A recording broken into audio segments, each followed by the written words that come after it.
So I've spent about 8 years in the food and beverage industry before I became what I do today, a marketing management consultant.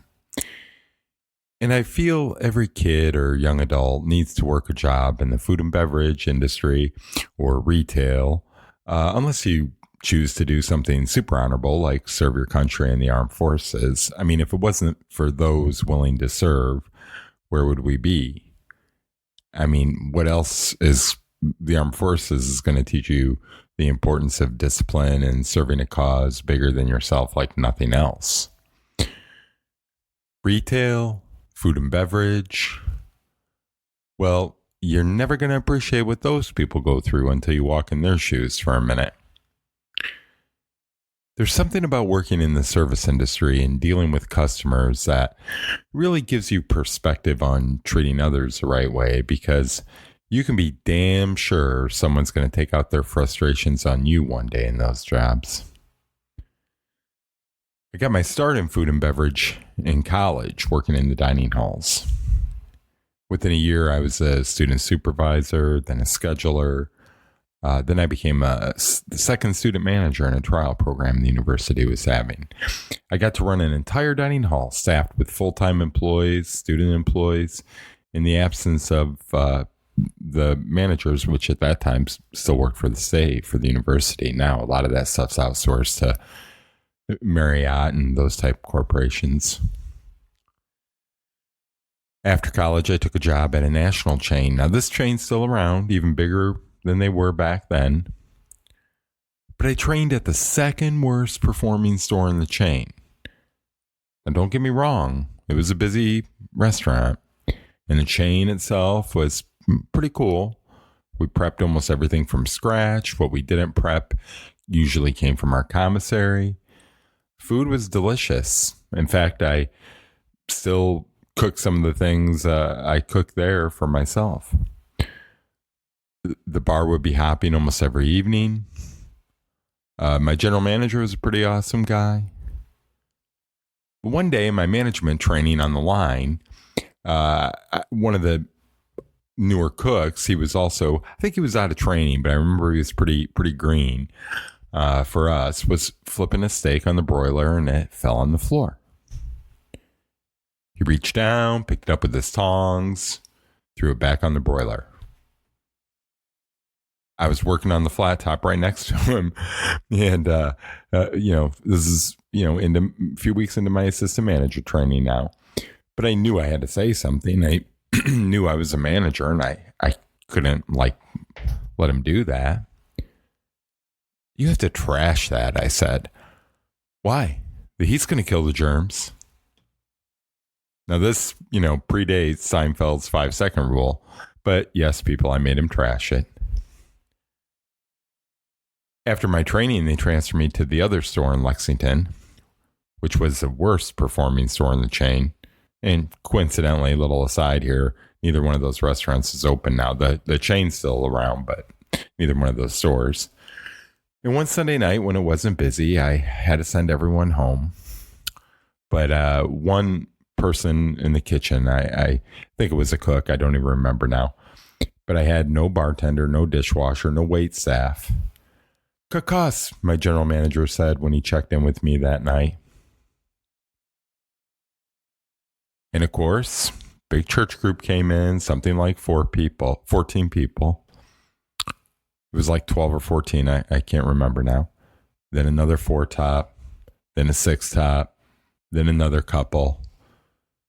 And it was me and one other person in this whole restaurant. He bailed. I ended up doing everything. I had no one. Of course, on Sunday nights, we had extra cleaning duties. I remember being there half the night. I came in the next morning and gave my notice. Now, the irony of this story is we had recently hired a new VP. And just a few weeks after I started training, he was a rock star guy, right? I mean, he was known in the food and beverage industry. He was one of the top people at Fridays, as it was called then. Now TGI Fridays, I believe it's called, but then it was just Fridays. And he had popped in when I was doing my training at the first store one night, or one evening it was, I guess.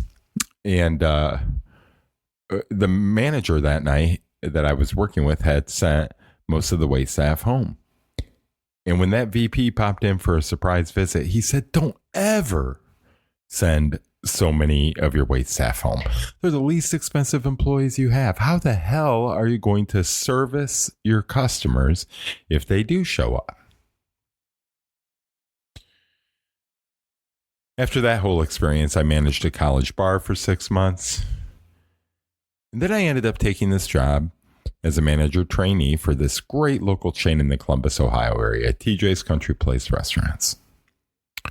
And do you remember how I talked a few episodes ago in my work ethic episode about the campground I worked at and how I still have one of the original staff shirts?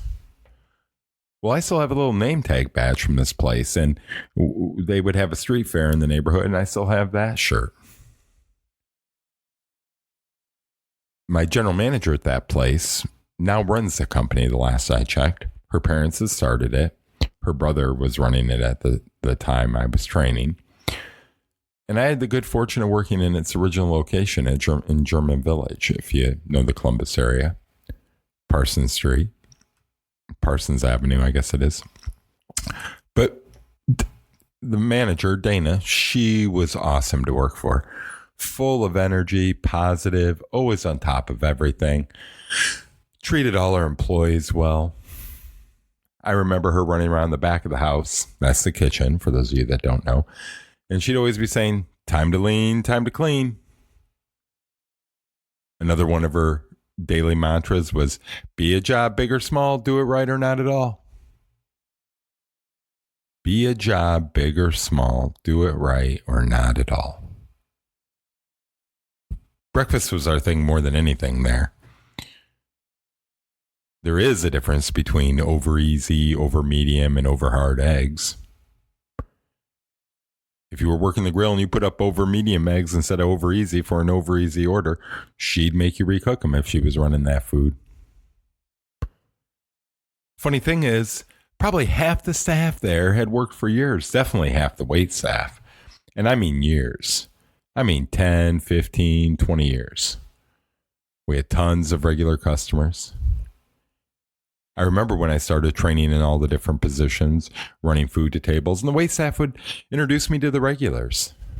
The regulars just didn't just know the wait staff, but they knew Jean, our grumpy morning grill cook during the weekdays. They knew our kitchen manager. She'd been there another 20 years or something like that. The customers knew us as well as we knew them. And do you know why that was? Because everything about that place, because of Dana, was 5 stars, man. I don't know the backstory, but I have to assume when her parents started that place, they set out with the intention of providing a standard of quality that anything less than that just wouldn't work. I can assure you, one of our cooks never would have put that steak back on the broiler. We didn't cut staff to bare bones when it was a little slow. Sure, we might cut someone out early. That's how the restaurant business works, but we would never cut ourselves short like that. At TJ's, it didn't matter if you were washing dishes, making the sausage gravy for the day, cooking on the line, serving the food, running the food. The expectations were clear. And they weren't unreasonable. It was simple. Just deliver the best.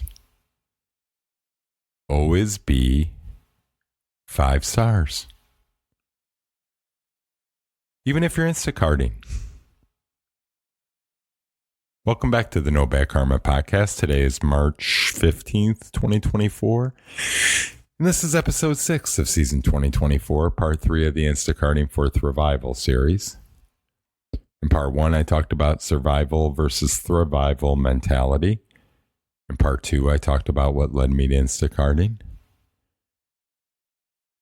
In today's episode, I'm going to talk a little bit about what I've learned from it, both in the big picture and give you my own Instacart tips and tricks. And in the next part, part 4 of this series, I'm going to talk a little bit about how you can take a survival experience and really turn it into an opportunity to thrive. But today is about what I learned from my experience in food and beverage, I guess. And it's simple. Always be 5 stars. Think about that for a minute. Because it doesn't matter what you want to do with your life. If you're not making your best effort at whatever you're doing right now, you ain't ever going to do what you want to be doing. The sooner you step up and be your best or give your best effort at everything you do, the sooner you're going to achieve what you want to accomplish. Now, Instacarting didn't make me realize that, and it probably wasn't my food and beverage experience alone either. But no sooner did I start Instacarting, and I remembered that right away. And I'll tell you why. My first Instacart order sucked. I took an order with only half dozen or so items from one of the big drugstore chains. I took it in Pittsburgh, not my hometown. And of course, the store didn't have a parking lot, so I had to find metered street parking. I took it right after the meters were being monitored that day. I didn't come with any change. I had no money at the time. So I had hope I wouldn't get a parking ticket on my girlfriend's car. I go in to shop my first order. They didn't have one of the items. Didn't have the substitute. I was immediately frustrated. I went to check out and pay because I had to use Apple Pay. I didn't have my physical card yet. And of course, the cashier was having trouble knowing how to do that because they were new. Pittsburgh has a plastic bag ban in some areas. I didn't bring bags. Didn't know if it was okay to get a bag, the 10-cent bag, if that was allowed on the orders. And the delivery was in an area I'd never been in before. I wanted to fucking quit before I finished that first order. But I knew I couldn't. And I thought, if I'm going to do this, then I'm going to do it right. I knew the customers were going to rate me. So I kind of decided right then that if I'm going to do it, I'm going to try to kill it. So let me tell you a little bit about Instacart and how that works.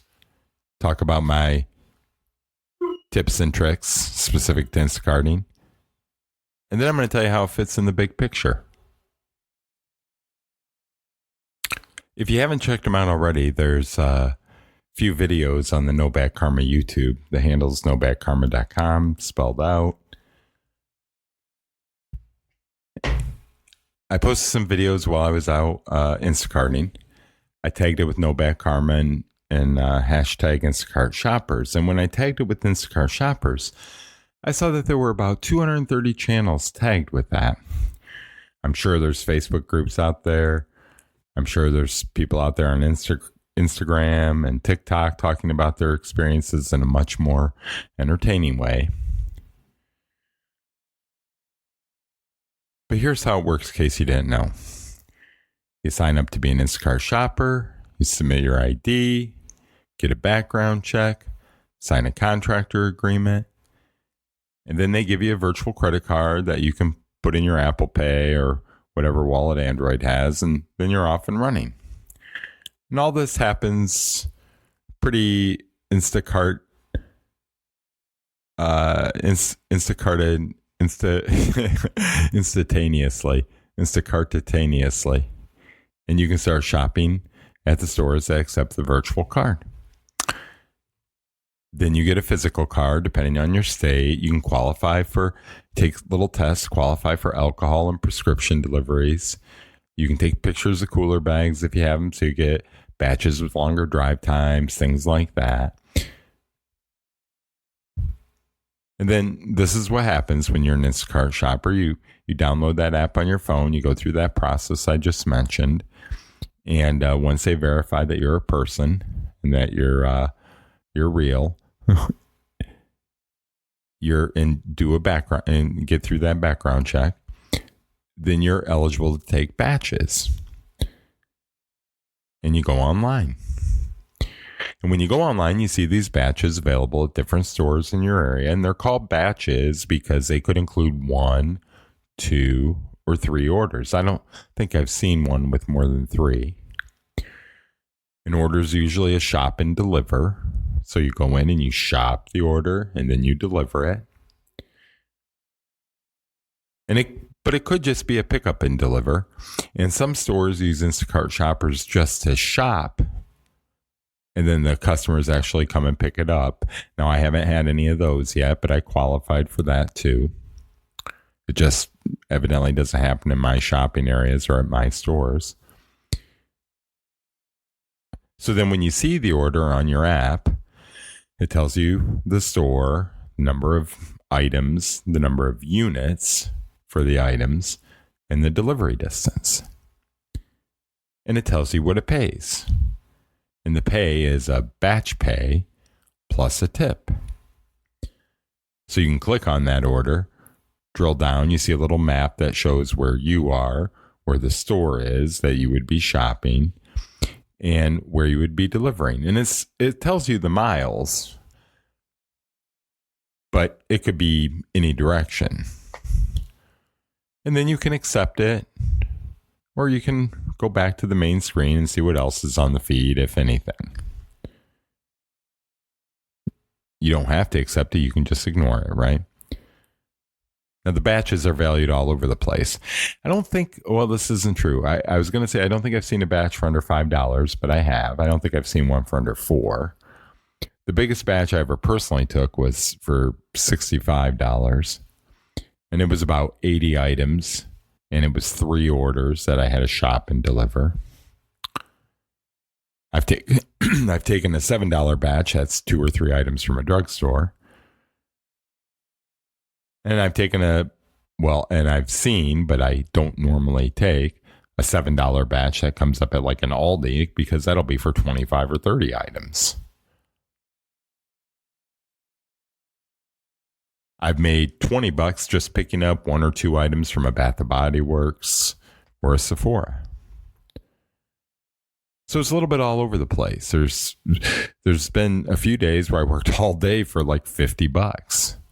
And other days I'll go out and work 2 or 3 orders, make $75.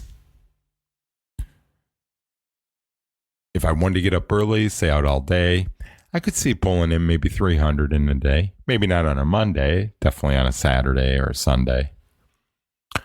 So I'm by no means an Instacart expert, though I am a diamond shopper. But I've completed a few orders now. In fact, my Instacart statistics as of today, and remember, this episode is always be 5 stars. Well, first of all, I'm a diamond car shopper, which is the highest rating you can be. You have to complete 200 orders in a quarter to meet that criteria. I've completed 185 batches now for 231 orders. And of those 231 orders, I've been rated 92 times. 89 of those 92 ratings have been 5 stars. I have 1 4-star rating. Not sure why. Maybe a damaged item or something. And I have 1 1-star rating. And I'll talk about that in a second. I had 1 1-star rating removed early on. Instacart seems to be pretty good about identifying fraud, and I think they thought it was a fraudulent claim, and so do I. It was posted and removed before I even noticed it. The most recent 1-star rating came on an order either February 15th or 16th, and it was actually a day I recorded videos and posted them on YouTube. The one order I shopped, my assumption as soon as I saw that 1-star rating is I had this order with extra wide egg noodles, right? So this whole order had extra wide egg noodles, sour cream, kielbasa. I immediately knew it was a Hungarian or Polish restaurant. Turns out it was right here in Sharpsburg. I chatted them, told them they didn't have extra wide egg noodles. Not only did they not have extra wide, but they didn't have wide. They didn't have medium. They had very fine. I knew they wouldn't want very fine. Same day I had a lunch order, and there was a chicken Caesar wrap on it. Only wrap the store was out of. So I had to sub it out because they wanted a substitution. I thought maybe I upset that person. There was an elderly lady who I happened to shop one other time who wanted 20 packs of salmon, the little foil packs of salmon. Store only had 9. That was all that was on the shelf. Turns out it was none of those. I'll tell you in a minute what it was.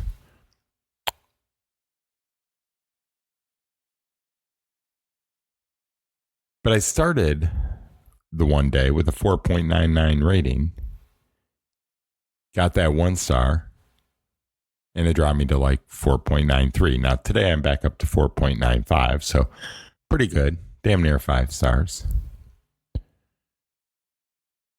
But I don't know if Instacart customers really understand how that works because, see, we're presented with the details of your order. And then for almost every item we pick, we have to scan the UPC. And if the UPC doesn't match what you ordered, it says it's the wrong item, the wrong size, wrong flavor, etc. And sometimes the scanning doesn't work properly. And when it doesn't, you have to take a picture. And if an item isn't there, the customer can pre-approve a replacement when they place their order, or they can indicate they want a refund for that item because they want that specific order.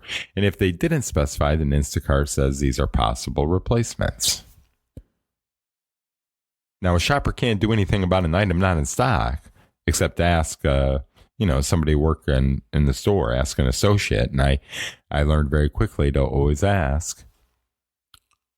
And I always go the extra effort and chat the customer and say, hey, they don't have this. Do you want this or this instead?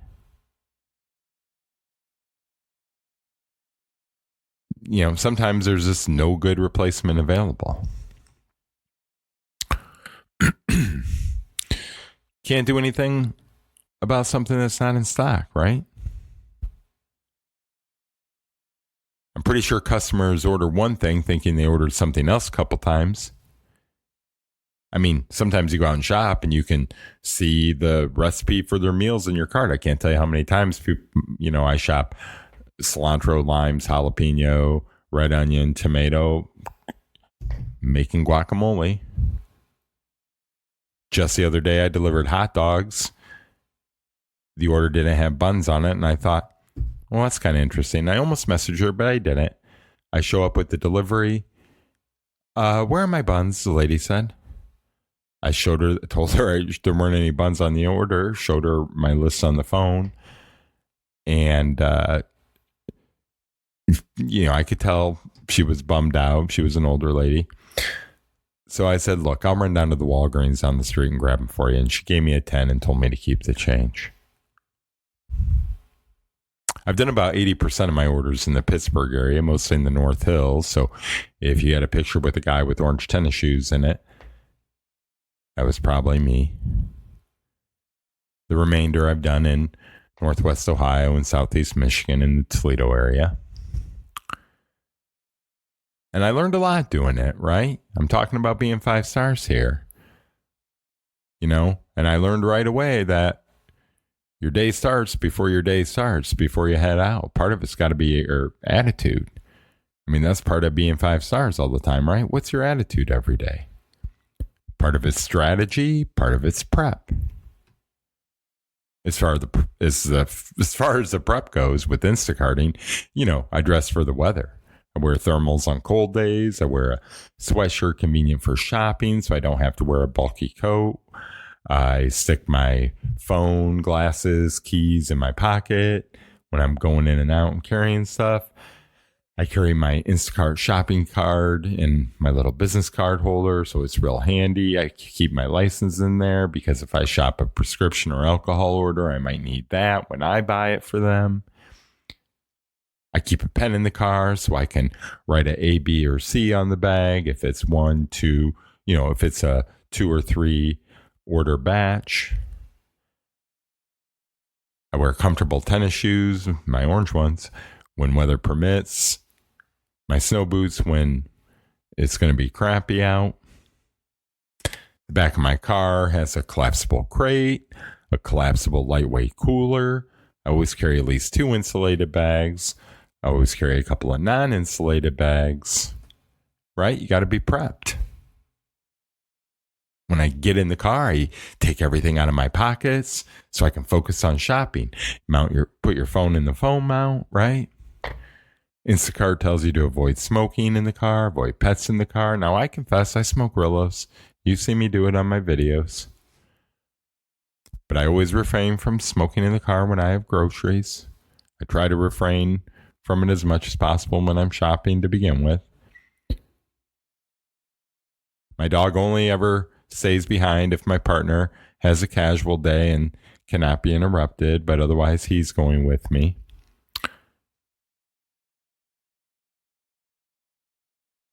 And then there's the coffee, right? My mom got me this great travel mug for Christmas, so it keeps my coffee warm for a good 4 hours. So I fill it to the brim as I head out the door. You got to prep, man. You got to be ready for your day. Doesn't matter if you're Instacarting, doesn't matter what you're doing. Think about that for a minute. No matter what you're doing, if you're not ready for your day, how's your day go? So when you're getting out there Instacarting, it's kind of like heading out on a car road, like on a road trip in the car, or when you're heading out for a vacation, right? You pack up in the morning, you head out, much miniature version. I don't pack a lunch or snacks, but there are some days I wish I would have, especially because dollar burgers don't really exist anymore, and fast food sure as hell isn't fast. So I'd rather just not waste my money on junk like that anyhow when I'm busting my ass trying to bring it in. And that's about all the control you have over your day at that point, because then you start releasing a little control. Because Instacart shopping, there's a lot of it that's just not in your control. You get these batches and you don't know the details of the items. I mean, you can scroll it and you see little pictures, but you don't know the details of where you're going to be shopping. And it's bound to happen. You're going to get an order where there's just not, might have 10 items. I shopped one, it was 10 items. Of the 10 items, 9 of them they didn't have. So you're going to end up with a customer you can't make happy. You're going to get an order that's just miserable and you can't find the items.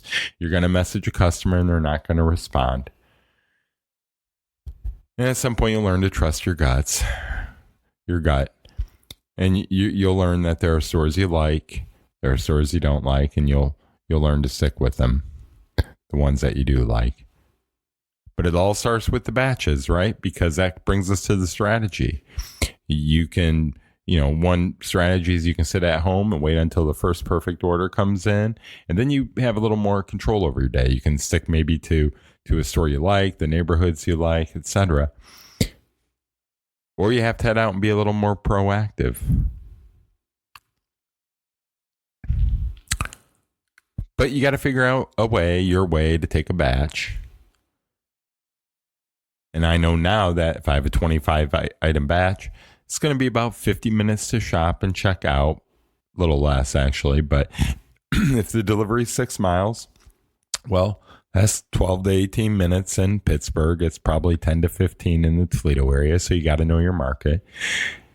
You got to know how much time you have in your schedule to take that batch and shop and what time it's going to be when you're finished, as well as you got to be able to look at an order and quickly estimate, how long you think it's going to take. If there's a $50 batch that's going to take you 2 hours, well, you're making $12.50 an hour. Is that or a $50 batch is going to take you 2 hours? Now you're making $25 an hour. That's worth it. If you get a $25 batch that's going to take you 2 hours, now you're only making $12.50 an hour. That's maybe not worth it. right? So you gotta be able to look at things, and you figure it out in time, but you gotta be able to look at things and quickly figure out, is this worth it or not? Now think about that for a minute. Because how many times in life do we have to do that? You have to do that every day. There's any day of the week you can be presented with an opportunity or a situation where you have to ask yourself, is it worth it? So I found Instacarting to be a lot like life. Some days you don't know where you're going. But when you're talking about Instacarting, a long drive might mean a great tip. But if I go 45 minutes out in the country, like I have a couple of times, the stores out there aren't going to have as many batches. I might be driving back 45 minutes on my own dime, man, and that ain't cool. I can't tell you how many times, like, I watch the miles left in the tank to be sure I can get to a location and then get to a gas station if I'm running low on gas. When you get to, here's some other things with strategy. When you get to the store, right, your strategy matters the whole time, just like in life, right? When I get to the store, I try to park in a location convenient for me. That doesn't always mean I'm parking close to the door. Sometimes close to the door isn't convenient. The traffic's all congested right there in a busy parking lot, right? I usually park next to a cart rack so I can grab a cart before I even go in and then quickly unload when I come out and dump that cart back in the cart rack. Here in Pittsburgh, I run into parking lots on hills, on inclines. And it's pretty annoying when you're trying to unload a cart into your car and the cart starts rolling away. That's happened to me a couple times. I also try to scope out the exit of a parking lot. So when I'm done shopping, I know I can get out of there as quickly as possible. When I get to the store and park, again with strategy, I take a quick look at the items on the list to scope out where I'm going to shop in the store. If I have to go to the deli, man, I tell you, I try to do the deli first because I've gotten stuck in 10-minute lines just at the deli counter. Same with bakery counters. So I go into the store and I check the lines right when I head in, man. And if they're short, I try to get that stuff out of the way. If they're busy, I just move on and I keep my eye on it every time every chance I can and get over there when it's quick, right? I always try to save the dairy and frozen for last because you don't want people's stuff getting warm and melting in your cart.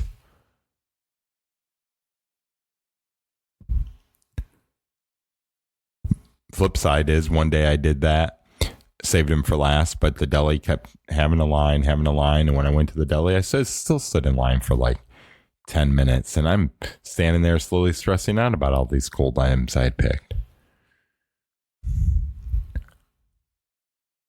It gets a little more challenging when you're shopping multiple orders at the same store. And sometimes they can be at different stores. But, you're shopping 2 orders at the same store. Sometimes you got to take 2 big carts around with you. Sometimes 2 smaller carts. Sometimes they take a big cart and put a basket in there. I've seen other Instacart shoppers that'll use color-coded bags. I do that too. I have red, white, and blue bags. So I can remember red is A, white is B, and blue is C. Just like the flag. You ever been in the grocery and seen these shoppers with different color bags in their car scanning things with their phone? They're Instacart shoppers shopping multiple orders. Then there's a checkout process. You think you get stressed standing in the checkout for yourself? Man, here's the deal. I prefer self-checkout when I can. Like, I want to keep people employed. Yes. And I can tell you the cashiers can really blow you away checking you out. I mean, they can be much faster. A good cashier will get you, get the checkout process a lot faster than you will. But here's the thing. If I'm packing my own bags and I know exactly what's in each bag, I make sure I pack all the frozen and refrigerated items together. I know what bags I got to put in a cooler. So they're, if I got a 30-minute drive, I know the stuff's not going to melt. I try not to pack bags too heavy. I've only ever had one bag rip on me. But you can't always do that. You can't always, first of all, have that care if you're going through a register. And here's the other thing. Some chains don't have the scanner guns that allow you to support the codes if you need to scan codes when you check out. Usually loyalty card codes. Not all self-checkout scanners are made alike. Some of them you can't do the same thing you can on others. But like I said, the cashiers can be damn quick. They might make the actual checkout process faster, but between the additional time standing in line and then, not all cashiers and beggars pack things the way I would. I'd rather do it myself. So I do that shopping. I go back to the car, right? Load it up. If you have multiple orders, you got to separate it and back. I'll put one in my crate, one in my cooler. Put the first one in my cooler. And then as soon as I get the first one dropped off, I'll take all the second item, put it in my cooler and insulated bags. But you have to deliver these things, right? So the app tells you where you're going and it works with your GPS. So you hit a button and it pulls it up. And when you get there, you confirm your arrival. Now, most orders you get to be able to drop at the door, right? Take a picture, be on your way. But some will say, meet the customer. Don't leave the bags unattended. And if you're delivering certain over-the-counter meds like cold medicine or prescriptions or alcohol, you have to scan IDs. So you have to meet the customer. And if the customer doesn't answer, the app makes you wait 10 minutes for them. And if they still don't show, you have to return the order. I had one order. I turned on my 10-minute timer to wait. 9 minutes and 50 seconds later, they showed up. And I was in a hurry that day. It was my last order of the day, and I had to get home, had something to do. But at the end of the day, when it's all said and done, it's fairly easy to be a shopper. But I was thinking about it. It also depends who you are. Now, I haven't had a shop for baby supplies in over 20 years. So the first couple of times I got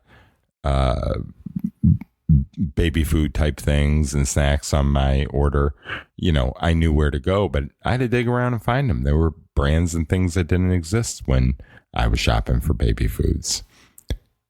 And then you have all the organic and ethnic stuff. And sometimes there's something I've never had or a brand I've never had.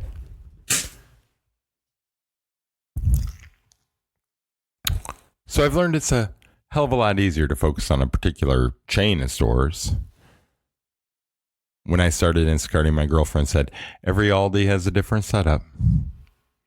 And she's right. But there's a couple I know like the back of my hand now. So I can kill it on the timer in those stores. So if you're an Instacart shopper, focus on the stores you want. And yes, people, we do have a timer when we're out there shopping. It's taught me a lot about shopping. Here's some other random tips, right? First of all, how many times have you been in the store and people are just standing in the middle of the aisle? People, don't do that. It's rough. And don't do it to other people if you're out there shopping. Pull your cart aside, especially if you're looking for something, right? The one thing that's really blown me away is how helpful so many employees have been. Shout out to all the employees at all the Krogers in the greater Toledo area. You've all been great. The Market District on Freeport Road in Aspinwall, fantastic. The Aldi in Shaler. It's pretty cool. The employees know me as an Instacart shopper now. I'm sure they know the other Instacart shoppers too. And man, you people are awesome. I mentioned the Restaurant Depot in one of my videos, right? If you go and check out the YouTube. Now, look, man, the employees at that store have always been helpful. It's a huge store. Every time I shop there, it takes me twice as long as it should. It's just absolutely awful. But the employees are helpful, like I said. So the last time I was shopping there, and I decided this was going to be like the last time I shop at this store, right? I'm actually, it was like, I decided that, and then I took one more order, and I'm in there, and I'm checking out, and I made some comment to the cashier that, man, this always takes me longer than it should when I shop here. I said, I do not like the Instacart here. And the cashier said, well, I'll tell you a secret. We really just don't like the Instacart shoppers. LOL, it goes both ways, man.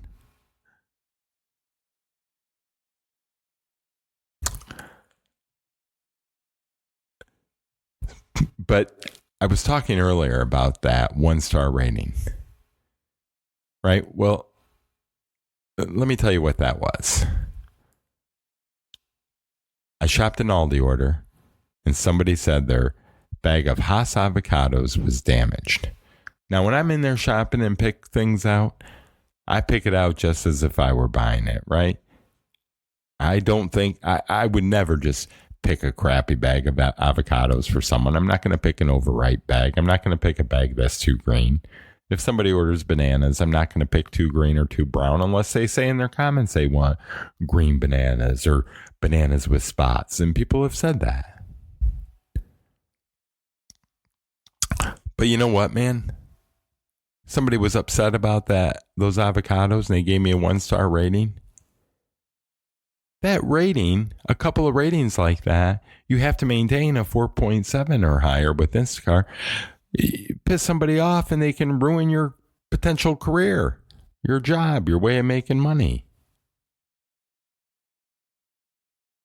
So, we need to remember that as people when we're out there reviewing other businesses, other things on the internet and going off.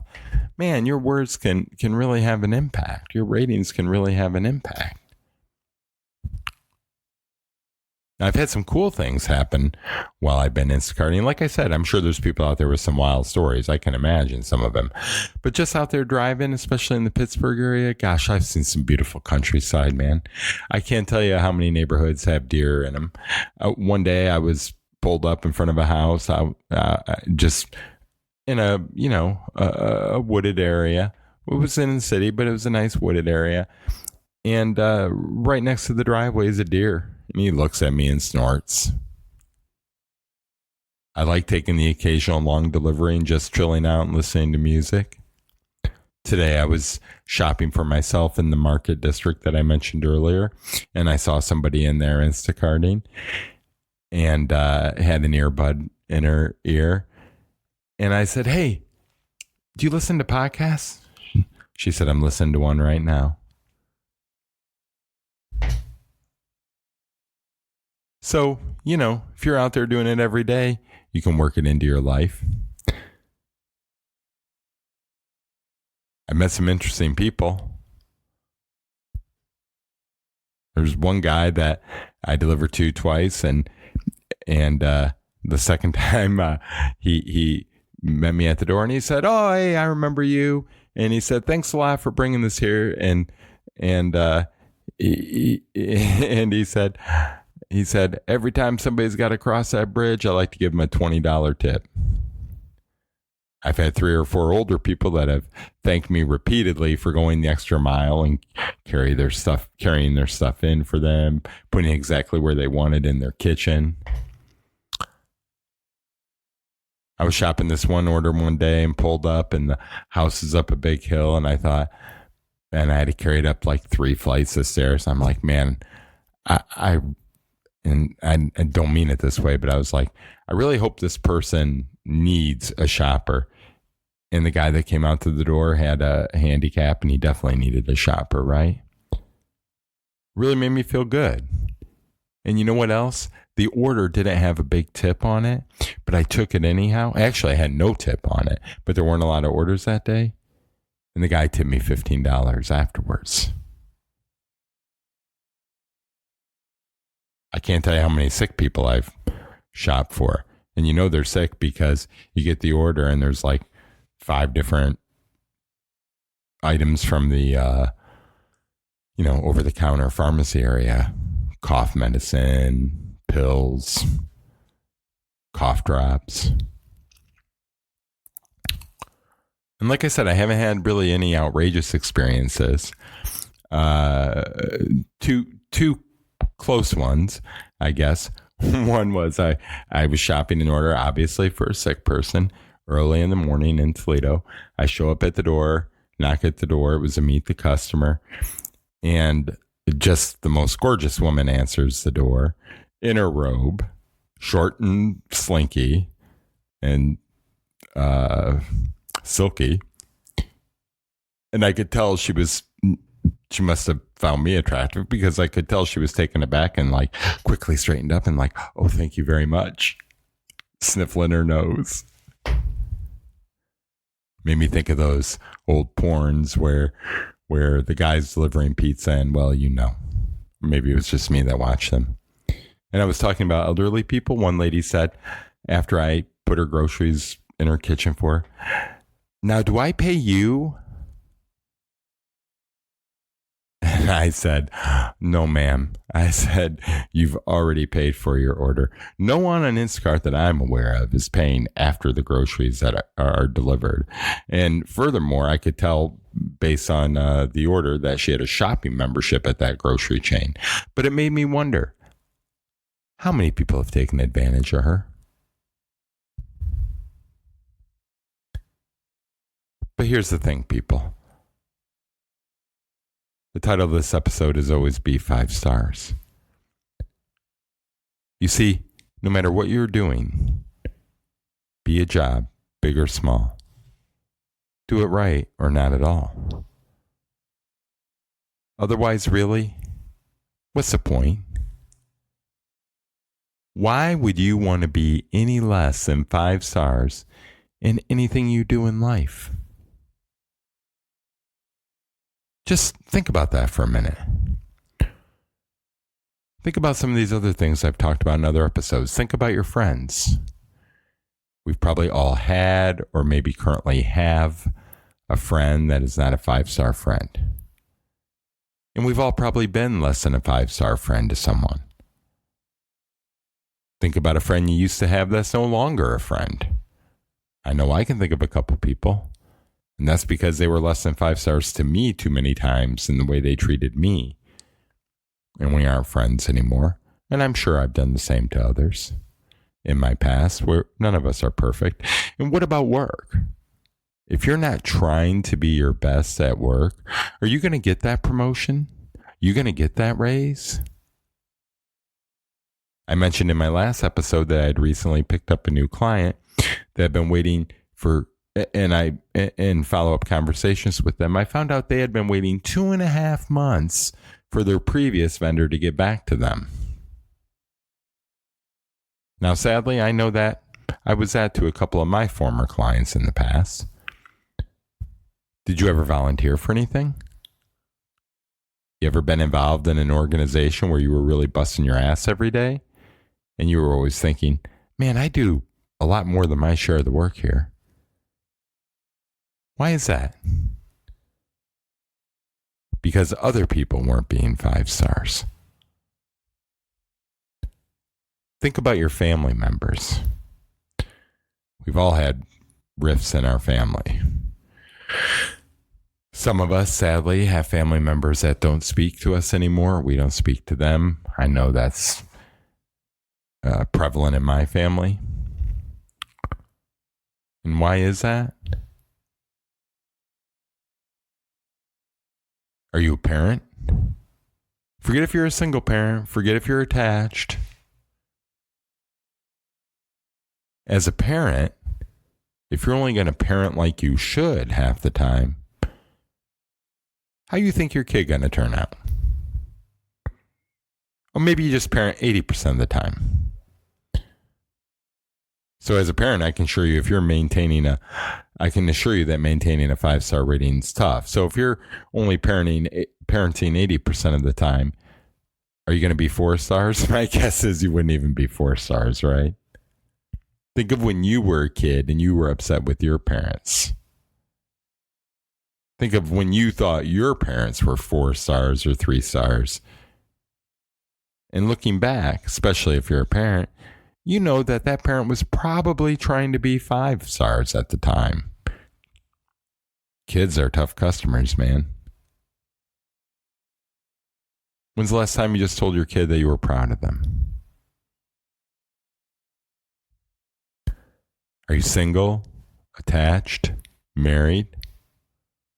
How's your sex life? We all love to complain about our sex life, right? But what about you? You a 5-star lover? You a partner? You trying to be? What about that relationship in general? I mean, personally, I believe there's a strong correlation between the success of your relationship and your love life with your partner. I think that might be called intimacy, or at least related to it. I mean, it's no secret. You've heard my podcast. As a partner, I was a cheater. So obviously, I wasn't 5 stars. And yes, I cheated initially for sex. But was I 5 stars when I was out, or when I was home drinking every night, going to bed smelling like margaritas? Think my ex-wife wanted to get nasty with me smelling like that? How are things with your partner? Are you 5 stars when you go to bed? When's the last time you told your girlfriend or wife, your partner, that they're beautiful? When's the last time you thanked your partner for working hard and bringing in bacon? Taking out the trash? Feeding the pets? Are you 5 stars in your efforts?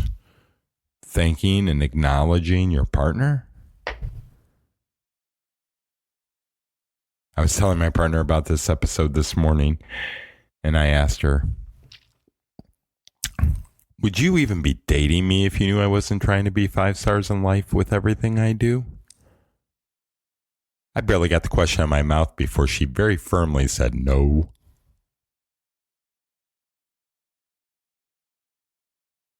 But let's be honest with ourselves for a minute, because we aren't all 5 stars all the time. And we have to understand and recognize that other people in our life aren't going to be 5 stars all the time. We're human, and perfection does not exist. But you can strive for it. My question to my partner was, would you even be dating me if you knew I wasn't trying to be 5 stars with everything I do? Right? Because I know I'm not 5 stars every day.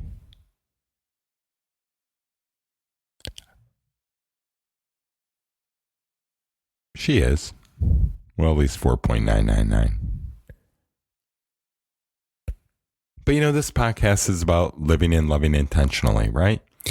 If you want the best for yourself, then you got to be giving your best all the time. You've got to be 5 stars all the time. And like I said, you can't be perfect. So it's about the 5-star effort. You see, every day you have choices you can do something with. If you say, I could do this, which would make me a 5-star person, or I could do this, which would make me a 4, 3, 2, even 1-star person. Why on God's green earth would you choose anything less than the 5-star option? But we do that every day.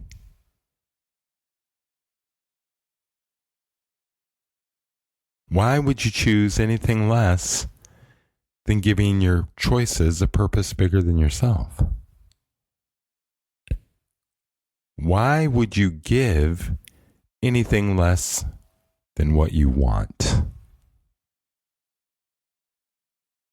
Give what you want, and you'll get what you give. It's how you get 5 stars. It's how you give your choices a purpose bigger than yourself. I'll see you soon.